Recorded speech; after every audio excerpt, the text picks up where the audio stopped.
पूरी ये जो चुनाव था ये जिन्ना से शुरू हुआ। आप बेशर्मी के साथ आतंकवादियों का सपोर्ट करें। अब भी आपको लगता है 325? भारतीय जनता पार्टी 80% सीटें पाएगी, विपक्ष में भी इसके लिए बंटवारा। भगवा रंग को जंग के साथ कंपेयर करा। राम भक्तों के प्रति कहां संवेदना व्यक्त कर सकते हैं? पूरी ईमानदारी के साथ लागू किया, जो मुद्दे थे एक एक संकल्प को पूरा किया। नमस्कार व्यूअर्स, मैं हूं अमीश देवगन और इस समय मैं उत्तर प्रदेश के गोरखपुर में मौजूद हूं और मेरे साथ मौजूद हैं उत्तर प्रदेश के मुख्यमंत्री योगी आदित्यनाथ जी। आदित्यनाथ जी, मेरा सबसे पहला सवाल तो आपसे ये होगा कि देखिए अब 6 चरण का चुनाव लगभग समाप्त हो रहा है और 7वां चरण है और हम इस समय आपकी नगरी में कहूँ गोरखपुर में मौजूद है, जहाँ पर आप महंत बने, संत बने, जहाँ से आपने सांसद बने और यहीं से आप फिर मुख्यमंत्री भी बने। तो 6 चरणों के चुनाव के बाद मन में क्या आ रहा है योगी जी? देखिए, प्रदेश में जनता जनार्दन का जो अपार स्नेह प्रधानमंत्री मोदी जी के विकास, लोक कल्याण यानी गरीब कल्याणकारी योजनाओं को लेकर और सुरक्षा के मुद्दे को लेकर के मिला है जी। 6 चरणों के जो रुझान हैं वो इस बात को स्पष्ट करते हैं कि भारतीय जनता पार्टी फिर एक बार 300 पार के लक्ष्य को अपना प्राप्त करेगी, प्रचंड बहुमत की सरकार प्रदेश में बनाएगी। नतीजे अब आएंगे अब से कुछ दिनों में या फिर कहें तो कुछ घंटे अगर हम कहें तो उसके बाद नतीजे आने शुरू हो गए।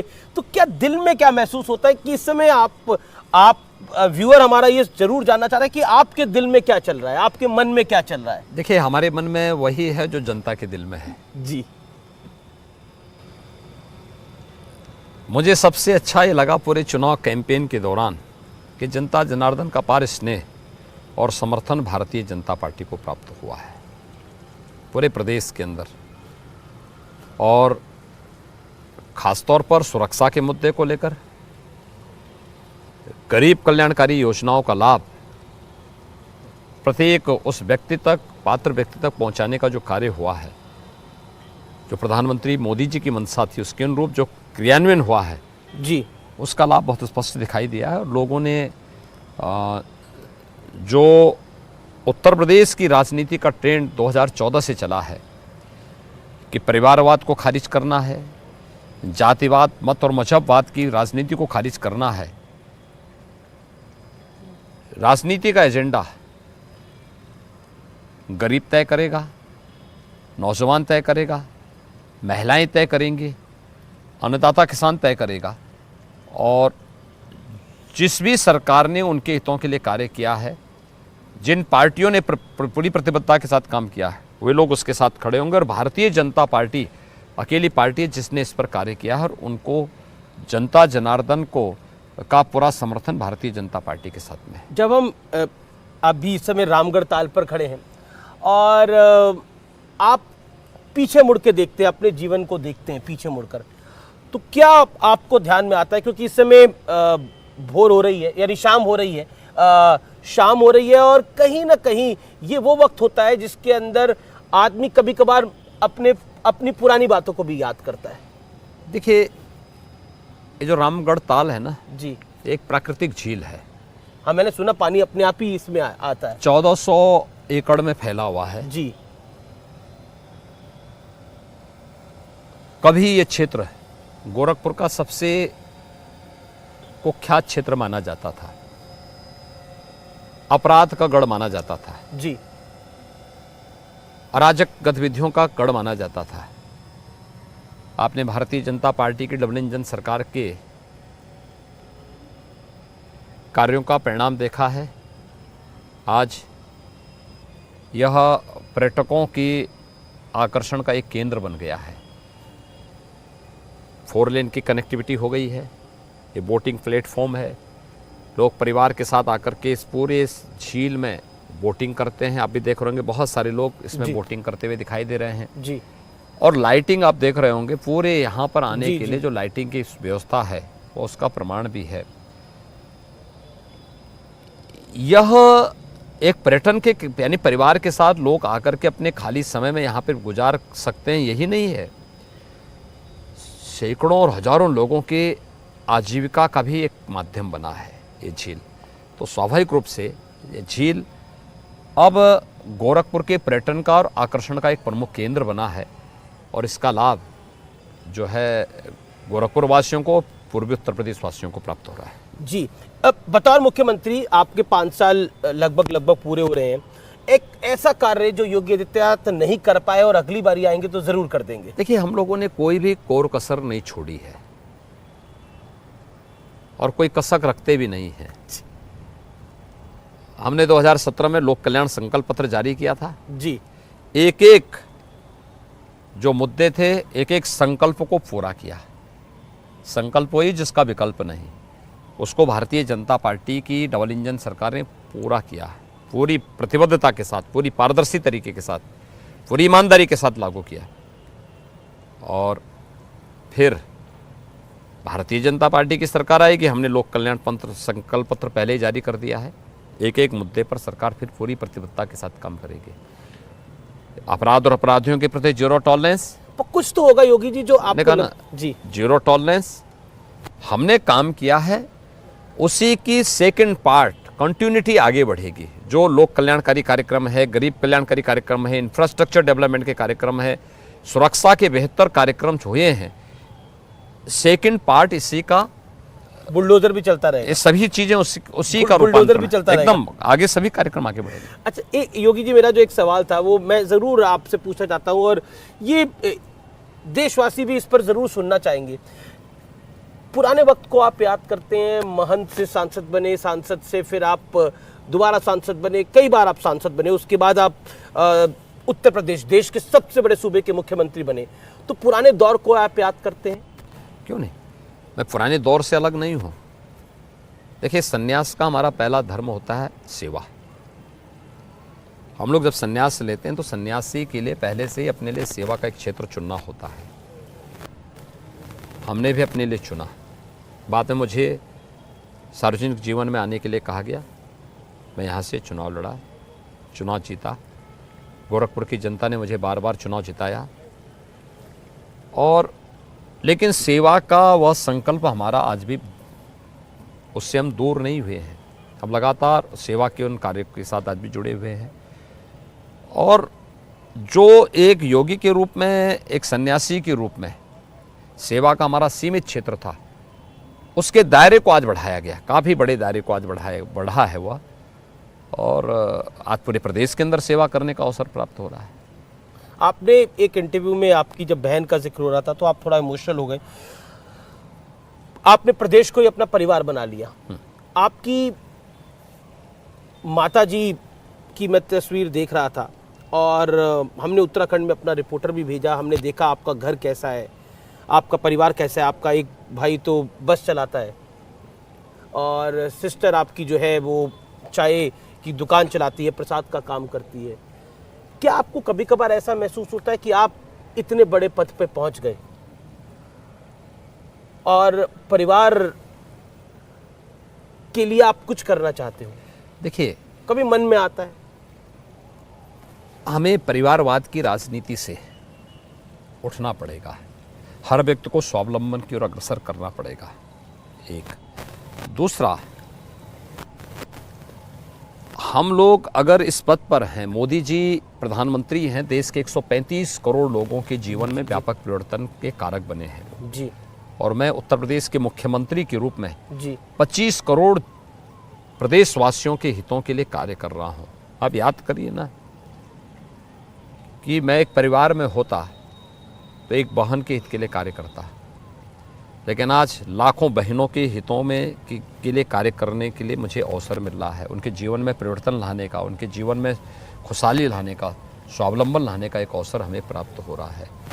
और मुझे लगता है कि स्वावलंबन के मार्ग पर चल कर के जी किसी भी व्यक्ति को आगे बढ़ा देना ये बड़ा कार्य है और हम लोगों को उस दिशा में आगे बढ़ना चाहिए। योगी, अब बैठ के चर्चा करते हैं, आइए। तो बिल्कुल अंतिम चरण का चुनाव बचा है, तो कुछ ऐसे सवाल जो कि इस समय जिनके जवाब सब जानना चाहेंगे। एक कैंपेन के अंदर मैंने इसको नोट किया, बाकी लोगों ने भी इसको नोट किया होगा, कैंपेन से पहले तो जब कैंपेन चल रहा था शुरुआती के 2-3 दौर में तो 80-20 हो रहा था, और उसके बाद हमने देखा कि आपकी सभाओं में बुलडोजर भी आने लग गए, और आपने एक सभा करने जा रहे थे, आपने हेलीकॉप्टर में थे या किसी फ्लाइट में थे, तो आपने जिक्र किया, बड़ा वायरल हुआ वो वीडियो, आपने बोला देखो मेरी सभा में मुस्कुराते हुए बुलडोजर भी है। देखिए, चुनाव आज भी 80-20 का है। 80% सीटें भारतीय जनता पार्टी पाएगी जी, 20% में बंटवारा होगा, इसमें कोई संदेह नहीं। अब याद करिए 2017 में बीजेपी कितनी सीटें पाई थी? 80% सीटें। 2019 में कितनी सीटें पाई थी? 80% सीटें। तो ये ट्रेंड बना हुआ है और यही ट्रेंड आगे भी चलेगा। उत्तर प्रदेश की जनता परिवारवाद, जातिवाद, माफियावाद की राजनीति को भुक्तभोगी है, उसको तिलांजलि दे चुकी है। एक तो ये, दूसरा बुलडोजर उत्तर प्रदेश के विकास का प्रतीक भी है। एक्सप्रेस हाईवे, इंटरस्टेट कनेक्टिविटी, ये सब उसके माध्यम से बनती हैं, लेकिन माफिया के लिए खौफ का प्रतीक भी है। लेकिन आपका नाम के दे दिया गया इस चुनाव के अंदर, आपको बुलडोजर बाबा कहने लगे। ये पब्लिक का प्यार है, जनता जनार्दन का स्नेह है, और वह इस रूप में अगर जानना चाहती है तो हमने भी इसको उसी रूप में अप्रिशिएट किया। योगी जी, अगर सपोज नंबर नहीं मिलता है, मतलब वो 202 की फिगर नहीं आती है, तो फिर क्या होगा? अगर मगर की बात ही नहीं है जी। मैंने तो 80 बनाम 20 का चुनाव बताया है जी। आपको, पहले दिन से कह रहा हूं। भारतीय जनता पार्टी 80% सीटें पाएगी, विपक्ष में 20 के लिए बंटवारा होगा। विपक्ष में 20 के लिए बंटवारा होगा, लेकिन अखिलेश यादव ने मेरे इंटरव्यू में कहा था कि 400 सीटें उनकी आएंगी, और फिर उसके बाद आपका भी मैंने साक्षात्कार किया। एक और इंटरेस्टिंग है कि आपने चुनाव की शुरुआत भी हमारे इंटरव्यू के साथ करी थी, और चुनाव का समापन अब हो रहा है तो वो भी न्यूज़ 18 के इंटरव्यू के साथ ही हो रहा है। उसके बीच में आपने कई सारे साक्षात्कार दिए, और आपने 325 का आंकड़ा दिया था। तो चुनाव प्रचार के दौरान इतने सारे चरणों के बीच में आपके आंकड़े में आप अपना आंकड़ा क्या देना चाहते हैं? क्या अब भी आपको लगता है 325? मैंने कहा ना, 80% सीटें भारतीय जनता पार्टी जीतेगी। जब 325 जीतेगी तभी 80% सीटें जीतेगी, और भारतीय जनता पार्टी उसी दिशा में आगे बढ़ चुकी है। पहले चरण के चुनाव से लेकर के अब तक 6ठे चरण तक आपने देखा होगा, और 7वें चरण का रुझान भी अगर आप देखेंगे, ये टोटल भारतीय जनता पार्टी के पक्ष में है। Under current Bharatiya Janata party के पक्ष में, आधी आबादी का समर्थन बीजेपी को मिल रहा है। मैंने फिर कहा ना, क्योंकि उत्तर प्रदेश में कोई मुख्यमंत्री रिपीट नहीं हुआ है। मैं क्या कर रहा हूँ, उसी मिथक को तोड़ने के लिए हम लोग आए हैं। अच्छा, एक बात बताइए, कल्याण सिंह बने मुख्यमंत्री और वो वापस नहीं आ पाए।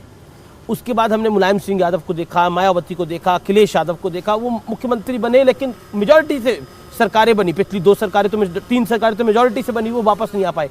तो मैं वो पूछना चाहता हूँ, आपका प्लान बी क्या होगा अगर नंबर नहीं आ पाते हैं? मैंने क्या कहा, की घड़ी है, एग्जिट पोल भी आएगा। अगर मगर की कोई गुंजाइश नहीं है, भारतीय जनता पार्टी प्रचंड बहुमत की सरकार बनाएगी, और उत्तर प्रदेश में फिर से भारतीय जनता पार्टी रिपीट करेगी। अच्छा, हमारे ग्रुप एडिटर राहुल जोशी ने एक इंटरव्यू किया अमित शाह के साथ, उन्होंने बोला मायावती की ताकत है और उनको मुसलमान का वोट मिलेगा, और मायावती ने भी बोला कि हाँ बात सही है, हमारी तो ताकत है और हमें मुसलमानों का नहीं, हमें दलित का वोट भी मिलेगा। तो क्या हम समझे कि इस चुनाव के बाद जो अगस्त में राखी आएगी उसमें योगी आदित्यनाथ भी मायावती से राखी बंधवाएंगे? देखिए, हम लोग पूरे प्रदेश की बहनों से राखी बंधवाते हैं जी, और उसमें पूरे प्रदेश की बहनों के से हमें वही स्नेह भी मिलता है। 2019 का लोकसभा का चुनाव 80% सीटें भारतीय जनता पार्टी पाई थी, सेकंड पोल बीएसपी ने किया था। मीडिया के सारे आंकलन उस समय भी ध्वस्त हुए थे, और कमोवेश चुनाव उधर ही जा चुका है। ये बड़ी बात आप कह रहे हैं। आप कह रहे हैं कि कमोवेश चुनाव उधर ही जा चुका है, यानी आपको बीएसपी नंबर 2 दिखती है मैं प्रदेश में? मैं ये नहीं कह रहा हूँ, चुनाव का रुझान वही है। मैं बीजेपी के पक्ष में जानता हूँ, बीजेपी ये है, लेकिन 20% में जो बंटवारा और बंटवारे की स्थिति क्या है वही आप सपा को मेन कॉम्पिटिटर मान रहे हैं, बहुजन समाज पार्टी को। मैंने कहा ना 80% सीटें बीजेपी जीत रही, 20% में तो सपा बसपा कांग्रेस में 20% में सपा को आप ऊपर मानते हैं, बसपा को ऊपर? देखिए वो तो उन लोगों के जनाधार और उन लोगों के उस पर आधार क्या है? मेरा आकलन कुछ भी नहीं, मेरा आकलन तो यही है कि 80% सीटों के साथ बीजेपी आगे चल रही है। जी, मुख्तार अंसारी के बेटे का बयान भी आया, अब्बास अंसारी। उसने बोला कि उत्तर प्रदेश के मऊ में उन्होंने कहा एक जनसभा को संबोधित करते हुए, मैं अखिलेश यादव को कहकर आया हूं कि 6 महीने तक किसी की ट्रांसफर पोस्टिंग नहीं होने दे, पहले पूरा हिसाब किताब होगा और उसके बाद इनकी ट्रांसफर पोस्टिंग होगी। देखिए जैसा गुरु वैसा चेला, जैसा बाप वैसा बेटा, लेकिन जनता उनको इस लायक नहीं रखेगी। पर ये तो हिसाब किताब पूरा करने की बात कर रहे हैं। मैंने कहा ना, जनता इस लायक जब छोड़ेगी नहीं कि वो हिसाब किताब करने लायक बनेंगे, उस लायक बनाएगी नहीं उनको। जब सपा से सवाल पूछा गया कि किस हिसाब किताब की बात कर रहे थे, तो सपा नेताओं ने बोला देखिए ये बात कर रहे थे कि किसी ने अगर करप्शन किया होगा तो उसका हिसाब किताब होगा, कोई और हिसाब किताब नहीं है। ये तो तय है कि समाजवादी पार्टी की संवेदना गरीब के प्रति नहीं है, महिलाओं की सुरक्षा के प्रति नहीं है, नौजवानों के प्रति नहीं है। उनकी संवेदना अन्नदाता किसानों के प्रति भी नहीं है, उनकी संवेदना इन पेशेवर माफियाओं के प्रति है, अपराधियों के प्रति है और आतंकवादियों के प्रति है। इसलिए जनता उनको दूर तक देखना नहीं चाहती है। देखिए ये पूरी जो चुनाव था ये जिन्ना से शुरू हुआ, उसके बाद हमने गर्मी पे आता हुआ देखा, उसके बाद हमने साइकिल और आतंकवाद पर आता हुआ देखा। अब ये कह दिया गया है कि समाजवादी पार्टी, जेपी नड्डा ने एक साक्षात्कार दिया मुझे, उसमें उन्होंने बोला कि मैं बोलूंगा अखिलेश यादव जो है वो आतंकवादियों की को मदद करते हैं। इस बात में मुझे कोई गुरेज नहीं है। तो बीजेपी आतंकवादी कैसे बता सकती है समाजवादी पार्टी? इसमें कोई संदेह है क्या? एक लोकतांत्रिक पार्टी है। लोकतांत्रिक पार्टी का मतलब क्या है? आप बेशर्मी के साथ आतंकवादियों का सपोर्ट करें क्या? इसलिए अपने पार्टी का रजिस्ट्रेशन करवाया है? मुझे एक बात बताइए, 2003-04 से लेकर के 2007-08 तक जितनी आतंकी घटनाएं प्रदेश में हुई, क्या समाजवादी पार्टी की सरकार में नहीं हुई थी? एक दूसरा, 2013 में जब समाजवादी पार्टी की सरकार थी और श्री अखिलेश यादव जी जब प्रदेश के मुख्यमंत्री थे, क्या ये सच नहीं कि इन्होंने उन सभी आतंकियों के मुकदमों को वापस लेने का कुत्सित प्रयास किया था जिन्होंने अयोध्या में राम जन्मभूमि पर आतंकी हमला किया था, काशी के संकट मोचन मंदिर पर आतंकी हमला किया था, लखनऊ, अयोध्या और काशी के कचहरियों पर हमला किया था, गोरखपुर, कानपुर और बिजनौर में सीरियल ब्लास्ट किए थे, सीआरपीएफ कैंप पर हमला किया था। उन सभी आतंकियों के मुकदमों को इन्होंने वापस लेने का कुत्सित प्रयास नहीं किया था। और क्या ये सच नहीं कि अहमदाबाद बम ब्लास्ट के लिए जो आतंकी दोषी था, जिसे फांसी की सजा हुई है, आजमगढ़ का वह आतंकी जिसका बाप समाजवादी पार्टी का सदस्य है, सक्रिय सदस्य है, अखिलेश यादव के साथ उनकी फोटो है। आज तक अखिलेश जी ने कभी उसका खंडन तो नहीं किया। इन तीनों मामलों में खंडन क्यों नहीं किया? वो कह रहे हैं हम तो विकास की बात कर रहे हैं, आतंकवाद की बात कर रहे हैं। मैं क्या कह रहा हूं, देखिए समस्या यही है कि जब हम राष्ट्रवाद की बात कर रहे थे और राष्ट्र नायक लौह पुरुष सरदार वल्लभ भाई पटेल के जन्मदिन को राष्ट्रीय एकता दिवस के रूप में मना रहे थे, तब ये जिन्ना का महिमा मंडन कर रहे थे। जब हम विकास की बात करते हैं तब ये जातिवाद की बात करते हैं। जब हम लोक कल्याण की बात करते हैं तब ये लोग पाकिस्तान का गुणगान करते हैं।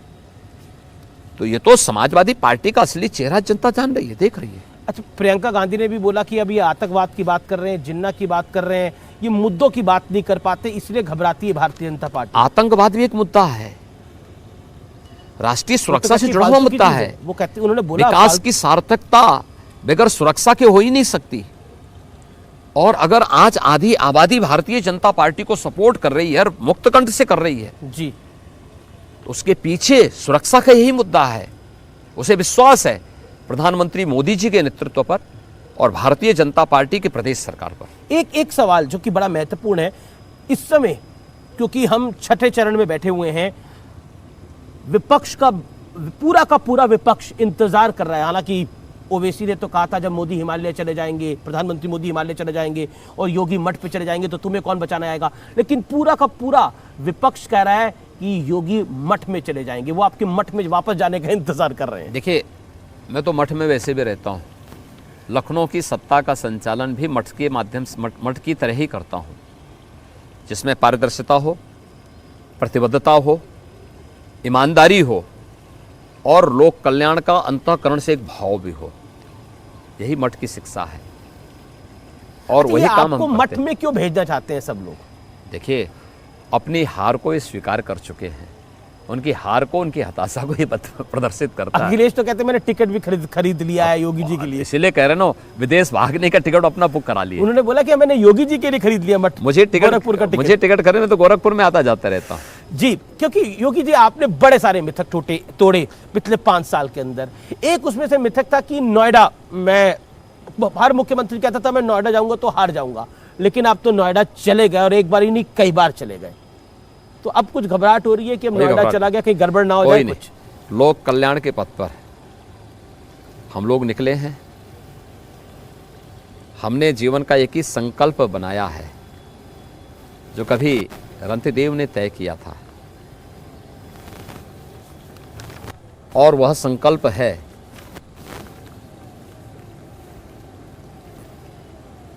जो हमें लोक कल्याण के मार्ग पर सदैव प्रेरित करता है। यानी हमारी एक ही इच्छा है, और वह इच्छा होती है जो प्रदेश के 25 करोड़ जनता के जीवन में व्यापक परिवर्तन करने का और उनके जीवन में खुशहाली लाने का। एक बताइए, जब आप नोएडा जा रहे थे और एक मिथक था, मतलब 21वीं सदी में एक मिथक था कि अगर नोएडा जाएंगे तो दोबारा मुख्यमंत्री हम नहीं बन पाएंगे, तो आप जा रहे थे तो कुछ ख्याल आया मन के अंदर? कोई ख्याल नहीं आया। हम तो मैंने कहा ना, एक ही संकल्प लेके बढ़े हैं। काम ये दुख तप्तानाम प्राणी नामार्थ नाशनम। एक ही कामना है कि लोक कल्याण का पथ अगर चुना है तो प्राणी मात्र के कल्याण के लिए कार्य करेंगे, और प्राणी मात्र का कल्याण का मार्ग मनुष्य के कल्याण के माध्यम से होता है, जिसमें सज्जनों का संरक्षण और दुष्टों का, दुष्ट प्रवृत्ति के लोगों को कानून के दायरे में लाकर के सजा दिलाना, लोक कल्याणकारी योजनाओं के माध्यम से हर व्यक्ति को बिना भेदभाव के शासन की योजना के साथ जोड़ना, इंफ्रास्ट्रक्चर डेवलपमेंट के माध्यम से नौजवानों के लिए और समाज के विभिन्न तबके के लिए जीवन के अवसर आगे बढ़ाने का उपाय करना, और भारतीय जनता पार्टी की डबल इंजन सरकार यही सब कर रही है। एक सवाल कि मुस्लिम वोटों का हर बार बंटवारा होता था, लेकिन ऐसा माना जा रहा है, पॉलिटिकल पंडित मान रहे हैं कि इस बार इंटैक्ट है मुस्लिम वोट और वो एक तरफा जा रहा है। तो क्या आपको लगता है कि इसका खामियाजा आपको उठाना पड़ेगा? 2019 में कहां गया था? 2019 में तो महागठबंधन था ना, सपा बसपा रालोद, सपा बसपा कांग्रेस राष्ट्रीय लोकदल, सभी लोग एकजुट थे। तब कहां गया था वोट बैंक? क्योंकि यूपी में आज के दिन पे कोई वोट बैंक नहीं। यूपी में केवल एक वोट बैंक है, और वह है भारतीय जनता पार्टी का। 80% लोग भारतीय जनता पार्टी को चुनाव जिताना चाहते हैं और भारतीय जनता पार्टी के पक्ष में। क्या आपको लगता है कि इस बार ओबीसी फैक्टर हमेशा चुनाव में रहता है? पूर्वांचल में तो बड़ा फैक्टर रहता है, राजभर का साथ ना होना, स्वामी प्रसाद मौर्य का छोड़ के चला जाना। क्या आपको लगता है कहीं ना कहीं देखिए कुछ नुकसान की आशंका है? ओवैसी एक फैक्टर हो सकता है, राजभर और मौर्य वे लोग स्वयं चुनाव हार रहे हैं, अपनी सीटों को छोड़ के गए, अब जहां गए थे सुरक्षित मानकर वहां भी हार रहे हैं। तो अब तो देख सकते हैं कितने जनाधार वाले। डिंपल यादव ने एक बयान दिया और उसने भगवा रंग को जंग के साथ कंपेयर करा। आप भी भगवा जानते हैं और डालते हैं, और उनका जो बयान था वो आपकी तरफ ही केंद्रित था। क्या कहना चाहते हैं आपके लिबास पर जो कमेंट किया गया? इस संगत का असर है। राम भक्तों को जो देखना नहीं चाहते और राम भक्तों पर गोली चलाने वाला व्यक्ति या वह पार्टी से आप किसी अच्छे वक्तव्य की उम्मीद करते हैं क्या? पेशेवर माफिया और अपराधियों को संरक्षण देने वाले, आतंकवादियों के प्रति संवेदना व्यक्त करने वाले राम भक्तों के प्रति कहाँ संवेदना व्यक्त कर सकते हैं? आप भी तो उन्हें दंगेश कहते हैं। दंगे, सर्वाधिक दंगे उनके समय में हुए थे। अच्छा, मतलब आपने लंकेश से दंगेश बना दिया। सर्वाधिक दंगे उन्हीं के समय हुए थे। 700 दंगे समाजवादी पार्टी की 12 से 17 के कार्यकाल के दौरान हुए थे। सैकड़ों लोग मारे गए थे, हजारों लोग घर से उजड़े थे, हजारों करोड़ रुपए की संपत्ति का नुकसान हुआ था, प्रदेश का रेवेन्यू का लॉस हुआ था। ये सब क्या है?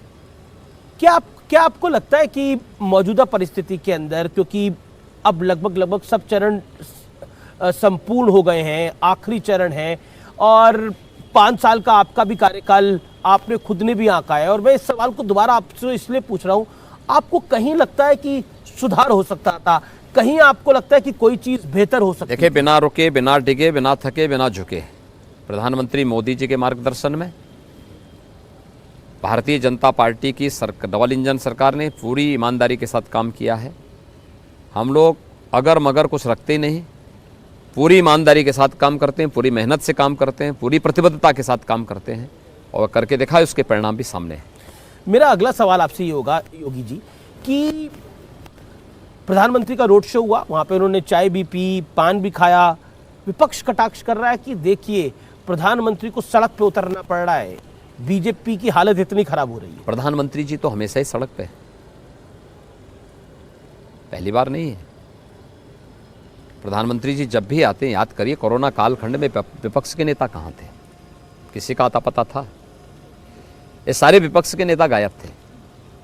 और तब भी प्रधानमंत्री जी देश के अंदर 135 करोड़ लोगों के जीवन को बचाने के लिए वैक्सीन के निर्माण के लिए जुटी हुई संस्थाओं का सपोर्ट कर रहे थे, उनका प्रोत्साहन कर रहे थे, देश का दौरा कर रहे थे। आपको लगता है वैक्सीन इस चुनाव में बड़ा मुद्दा होगा?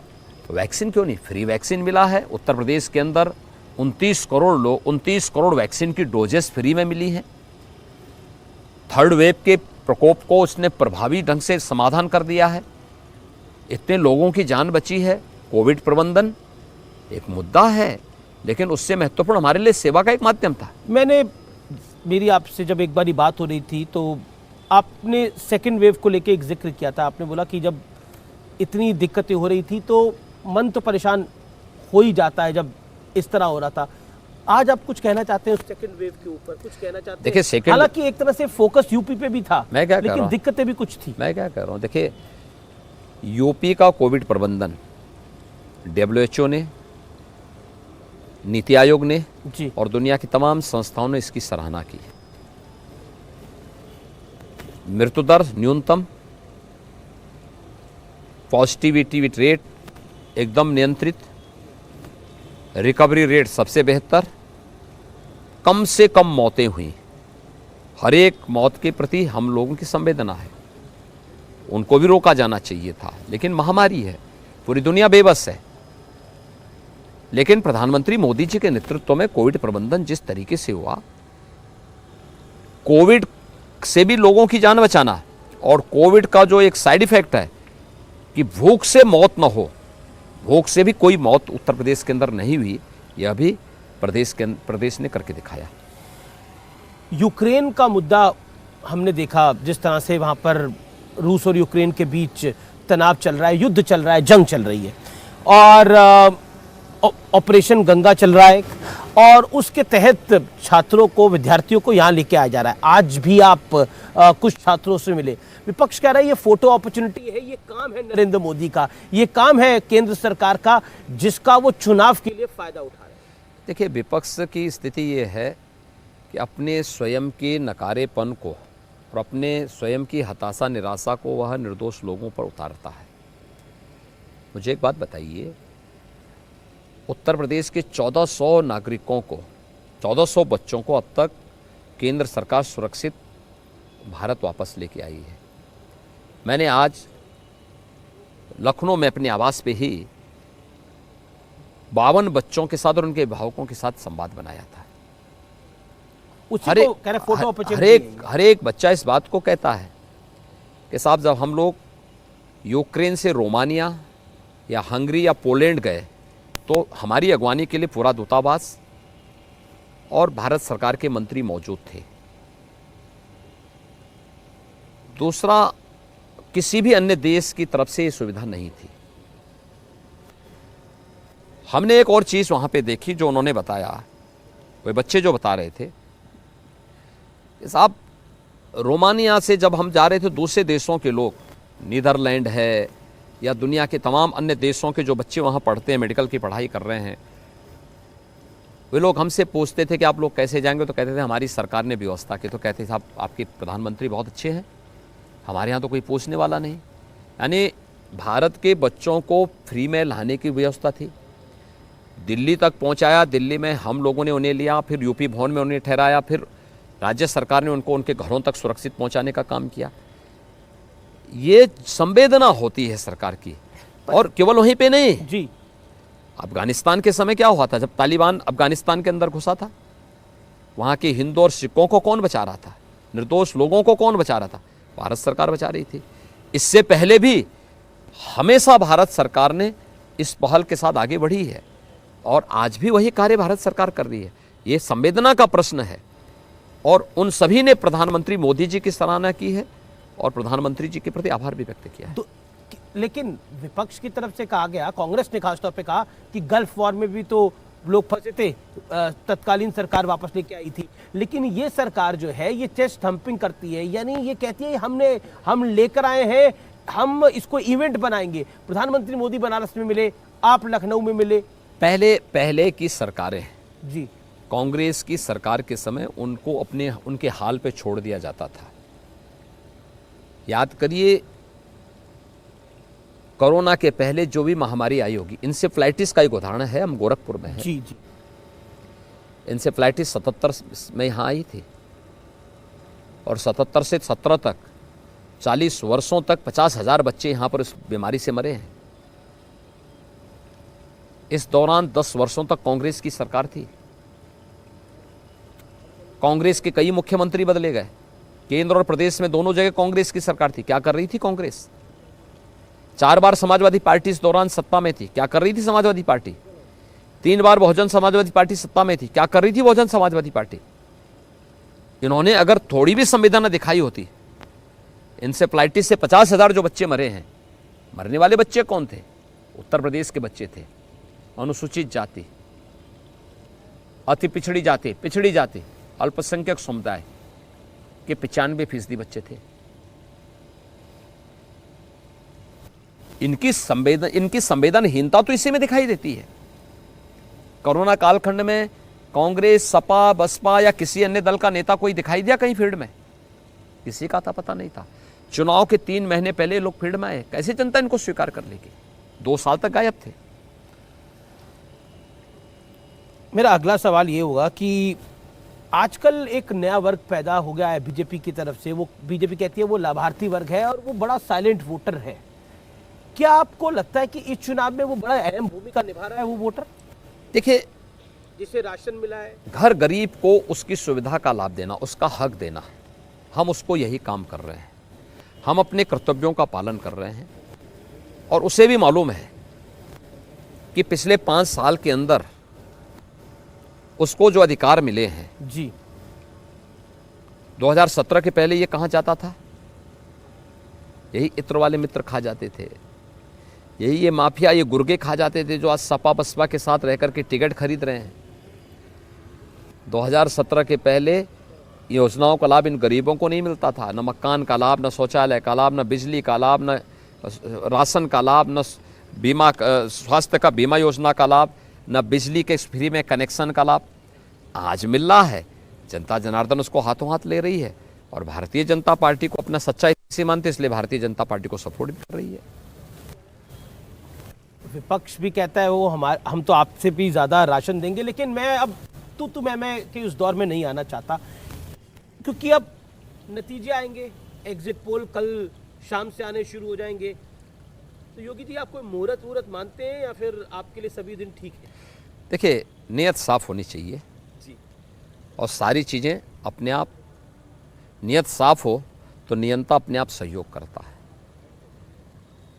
मैं ईश्वर पे बड़ा विश्वास करता हूँ, लेकिन किसी रूढ़िवादिता को नहीं मानता है। अगर लोक कल्याण के पथ पर जाने के लिए मुझे किसी प्रकार के पाखंड और रूढ़िवादिता को तोड़ना होगा तो मैं तोड़ता हूँ। और प्रदेश की 25 करोड़ जनता के प्रति हमारी प्रतिबद्धता है, हम उसको अंतिम दम तक निभाएंगे। तो आप ये कह रहे हैं कि आपके लिए कुर्सी महत्वपूर्ण नहीं है, कार्य महत्वपूर्ण है। एकदम कार्य महत्वपूर्ण है, लोक कल्याण के कार्य के लिए, जनता जनार्दन की सेवा के लिए, प्रदेश की सेवा के लिए। अच्छा, एक सवाल आप, मतलब मैं ये सवाल इसलिए पूछ रहा हूँ कि हो सकता है अब आप चुनाव जीते, जिस तरह से आपका अपना आकलन है, आप चुनाव जीते और दोबारा मुख्यमंत्री बन जाए, क्योंकि प्रधानमंत्री भी कह रहे हैं आएंगे तो योगी, तो दोबारा मुख्यमंत्री बन जाए, तो आप अगले 5 साल कैसे देखते हैं? खास तौर पर देखिए, Bharatiya Janata party, leader you will grow. Bharatiya Janata party का हर कार्यकर्ता योगी है, कर्मयोगी है, योगी भी है। इसलिए कोई भी कार्यकर्ता बनेगा भारतीय जनता पार्टी का कार्यकर्ता ही। एक दूसरा, हमने लोक कल्याण संकल्प पत्र जारी किया है और लोक कल्याण संकल्प पत्र के अनुसार ही सरकार कार्य करेगी। नहीं, मैं एज ए लीडर आपकी बात कर मैं रहा हूं। क्या करूं 5 साल बाद कैसा देखते हैं? मैं क्या कह रहा हूँ, 5 साल के बाद उत्तर प्रदेश देश की 2027 में कैसा देखते हैं अपने आप? उत्तर प्रदेश देश की नंबर 1 की अर्थव्यवस्था होगी और उस दिशा में उत्तर प्रदेश को आगे बढ़ाना, यह जो कार्य हुए हैं, अगर इस स्पीड से सरकार आगे बढ़ेगी तो ये आसानी से अचीव किया जा सकता है। अच्छा, एक आपने इंटरव्यू में बोला, हाल ही में आपने बोला कि मुसलमानों से मेरा रिश्ता वही है जो उनका मुझसे रिश्ता है। इसका मतलब क्या? मेरा वही रिश्ता है, जो मुझसे जैसा उनका व्यवहार है मेरा उनके साथ वही व्यवहार है। वो मुझसे प्यार करते हैं, मैं उनको प्यार करता हूँ। लेकिन आपने तो ये भी कह दिया कि देश शरिया से नहीं चलेगा और संविधान से चलेगा, गजवाए हिंद का सपना कभी पूरा नहीं होगा, हिजाब के विषय हम बोलते हैं, एकदम बोल रहे हैं, एकदम देश संविधान से चलना चाहिए। बाबा साहब भीमराव अंबेडकर ने और महान स्वतंत्रता संग्राम सेनानियों देश के ने एक संविधान दिया है और देश की व्यवस्था चलानी 135 करोड़ लोगों के बारे में काम करना है और ये किसी व्यक्तिगत कानून से नहीं चल सकता है, ये संविधान से ही चलेगा देश। और गजवाए हिंद का सपना कयामत के दिन तक भी पूरा नहीं होने वाला, मैं आज फिर कह रहा हूँ। चलिए, बिल्कुल आखिरी सवाल है मेरा। पूरी कैंपेन लगभग अब समाप्त हो गई है, आखिरी चरण का चुनाव है, गला भी आपका थोड़ा बैठ गया था इस चुनाव के अंदर, क्या आपका गला? नहीं, मैं बिल्कुल ठीक हूँ जी। और एक ऐसी चीज जो इस चुनाव में आपके लिए सबसे ज्यादा यादगार है, वो क्या है? वो पल कौन सा है? देखिए, जनता जनार्दन का जो स्नेह मिला है, खासतौर पर माताओं, बहनों और बेटियों का, सुरक्षा के मुद्दे पर और गरीब कल्याणकारी योजनाओं के मुद्दे पर, हमें लगा 5 साल की साधना सार्थक हुई। और किसी चरण में आपको सबसे ज्यादा चिंता हुई हो? कोई चिंता नहीं, हम कर्म पे विश्वास करते हैं। कर्मण्येवाधिकारस्ते मा फलेषु कदाचन, फल की चिंता नहीं करते, कर्म करो पूरी ईमानदारी के साथ, पूरी प्रतिबद्धता के साथ, बाकी किसी चीज की चिंता नहीं। योगी जी, आपने पूरा अपने समय दिया, अपनी बात को रखा और कुछ ऐसे सवालों के जवाब भी दिए जो कि बहुत जरूरी थे। लेकिन एक ट्विटर के माध्यम से मेरे पास सवाल आया और मैं चाहता हूं मैं आपसे जरूर पूछूं ये सवाल। और एक व्यक्ति ने नहीं, ये सवाल 15 लोगों ने लगभग पूछा है, या फिर उससे भी ज्यादा, 15 की तो मैंने गिनती करी। उन्हें बोला कि योगी जी परिवारवाद पे बोलते हैं, विपक्ष पे बड़ा हमला बोलते हैं, लेकिन अपने परिवार के बारे में वो क्या कहना चाहते हैं दर्शकों से? 25 करोड़ लोगों को ही मैंने परिवार माना है, उनके सुख में सुखी होना, उनके दुख में दुखी होना। माँ से कभी बात करते हैं अपनी आप? नहीं, मेरी बातचीत नहीं हुई, लेकिन मैं इलेक्शन के बाद जाने का एक बार प्रयास करूंगा। कभी अभी पूरे इलेक्शन में बात नहीं हुई? उससे पहले बात हुई? इलेक्शन नहीं, मैं, मेरे पिताजी का 2 साल पहले देहांत हुआ था, दुखद निधन हुआ था, मैं जा नहीं पाया था और मैं तब से भय के मारे भी और संकोच के मारे भी बात नहीं कर पाया। लेकिन हाँ, मेरी इच्छा है। आज अपनी माँ को कुछ कहना चाहोगे आप? देखिए, अपनी माँ का दर्शन करने जरूर जाऊंगा। मैं जो कुछ भी हूँ उनकी कृपा से हूँ, क्योंकि आपकी बहन भी चिंता करती है यूपी की। मेरे बचपन की शिक्षक मेरी माँ ही मेरी थी। मेरी बेसिक शिक्षा जो होती है वो मेरी माँ के द्वारा ही पढ़ाया गया, उसी ने मुझे लिखना सिखाया, अक्षर ज्ञान उसी ने मुझे कराया जी। तो इसलिए मैं जरूर मिस करते हैं अपनी मदर को आप यहाँ पर? उत्तर प्रदेश की मेरी माँ की प्रसन्नता उसी बात को लेकर के होती है, जब तो देखती होंगी कि मैं उत्तर प्रदेश के अंदर लाखों माताओं के जीवन में परिवर्तन का कारक बन रहा हूँ। और ये मोदी जी के कारण 43 लाख गरीबों के घर में जब उनके अपने घर होते हैं जी, 1 करोड़ 43 लाख गरीबों के घर में जब बिजली चमकती होगी, विद्युत की रोशनी होती होगी, 1 करोड़ 67 लाख गरीबों के घर में जब रसोई गैस के कनेक्शन से कार्बन जनित बीमारियों से उन्हें मुक्ति मिलती होगी, और जब ये 2,61,00,000 गरीब परिवारों को एक एक शौचालय मिलता है, 15 करोड़ गरीब के घर में जब राशन पहुंचता है, तो ज़रूर मेरी माता जी को संतुष्टि होती होगी कि चलिए मेरा जो पुत्र है अच्छे रास्ते पर है। बहुत बहुत शुक्रिया योगी जी, आपने हमें इतना समय दिया, धन्यवाद। धन्यवाद जी, बहुत बहुत धन्यवाद। देखिए, ये पूरी जो चुनाव था ये जिन्ना से शुरू हुआ। आप बेशर्मी के साथ आतंकवादियों का सपोर्ट करें। अब भी आपको लगता है 325? भारतीय जनता पार्टी 80% सीटें पाएगी, विपक्ष में भी इसके लिए बंटवारा। भगवा रंग को जंग के साथ कंपेयर करा। राम भक्तों के प्रति कहां संवेदना व्यक्त कर सकते, पूरी ईमानदारी के साथ लागू किया, जो मुद्दे थे एक एक संकल्प को पूरा किया।